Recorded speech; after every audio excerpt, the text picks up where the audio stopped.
જનમત ન્યૂઝમાં આપનું સ્વાગત છે। વડોદરાના રેસકોર્સ સર્કલ ખાતે ગવર્નર કચેરી ખાતે 77માં ગણતંત્ર દિવસની ઉજવણી કરવામાં આવી હતી। જેટકોના મેનેજિંગ ડાયરેક્ટર ઉપેન્દ્ર પાંડેના વરદ હસ્તે તિરંગો લહેરાવવામાં આવ્યો હતો અને રાષ્ટ્રધ્વજને સલામી આપવામાં આવી હતી। ધ્વજવંદન કાર્યક્રમમાં ફાઇનાન્સ ડાયરેક્ટર કમલેશ જાગીરના એજ્યુકેટિવ ડાયરેક્ટર ડી.એચ. વસાવા સહિત અધિકારીઓ કમ્યારીઓ ઉપસ્થિત રહ્યા હતા।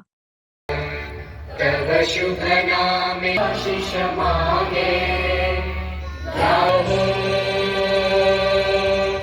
वंदे मातरम।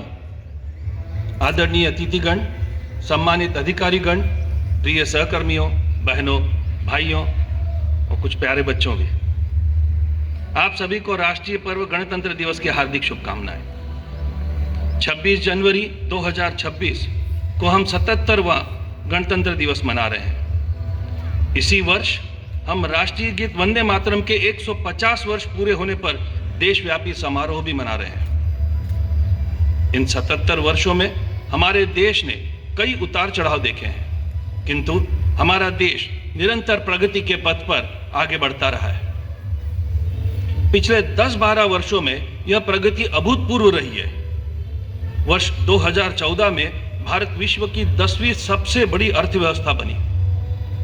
भारत वर्ष 2021 में यूके को पीछे छोड़ते हुए उस राष्ट्र को जिसने कई शतकों तक हमारे ऊपर राज्य किया था, और हम 5वें स्थान पर पहुंच गए। वर्ष 2025 में जापान से आगे निकलते हुए 4थे स्थान पर पहुंच गए और अब विश्व की 3री सबसे बड़ी अर्थव्यवस्था बनने के लिए अग्रसर है। वर्ष 2027-28 भारत की अर्थव्यवस्था $5 ट्रिलियन होने का अनुमान है। यह केवल आर्थिक उपलब्धि नहीं है, यह मजबूत बुनियादी ढांचे का परिणाम है।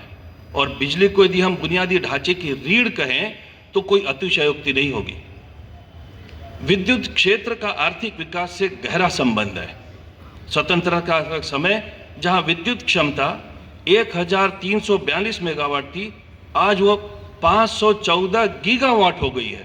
अब हम गीगावाट की बातें करने लग गए और भारत स्थापित विद्युत क्षमता में विश्व में 3रे स्थान पर पहुंच गया है। इस ऊर्जा विकास में गुजरात की भूमिका महत्वपूर्ण रही है। पर कैपिटा इलेक्ट्रिसिटी कंजम्पशन वाले उच्च श्रेणी के राज्यों में गुजरात का स्थान, जहां उद्योग, व्यापार, नागरिक जीवन का सशक्त आधार पर खड़ा होना दर्शाता है, वहीं वर्ष 2030 तक 100 गीगावाट रिन्यूएबल एनर्जी की स्थापना के लक्ष्य को पर्यावरण के प्रति भी अपनी सजगता और कटिबद्धता को दिखाता है। इस प्रगतिशील और परिष्कृत कार्य प्रणाली और विचारधारा का परिणाम है कि हाल ही में विद्युत मंत्रालय द्वारा इंटीग्रेटेड रेटिंग में गुजरात की तमाम डिस्कॉम ने देश में सर्वोच्च स्थान प्राप्त किया है।